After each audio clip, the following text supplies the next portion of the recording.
Hello, আসসালামু আলাইকুম। আশা করি সবাই আলহামদুলিল্লাহ ভালো আছে। আমি সেটা দেখো, তিনতলায় 3 বেডরুম গাছের উপরে 2 গাছ আছে, 2 তলায় এরকম একটা করে গেছে।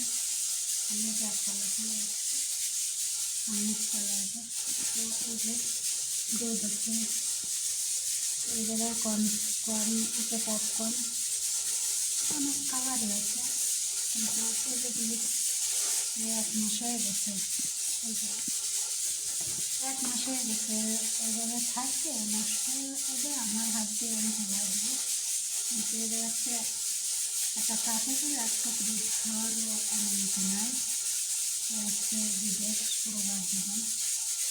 আল্লাহ সবাইকে ভালো রাখে, দোয়া করে ভালো থাকবেন। যারা আমার ভিডিও দেখেন, আসলে যারা খুব গরিব মানুষরাই তো বিদেশ আছে, তাদের কোনো উপায় নাই, কিন্তু তারা অনেকে ভিডিও দেখতে পারে না বা ফোন নেই, তো জানবে কী করে? তো যাদের আশেপাশে এরকম লোক আছে, তাহলে জানাই দেবেন যে সৌদি আরবে সব মানুষ একরকম না, ভালো মন্দ করলে সবাই, কার বাড়িতে যে কেমন দেখছে সেও করার নেই বলে জানি, আমরা তো জানি না। তো ভালো থাকবেন।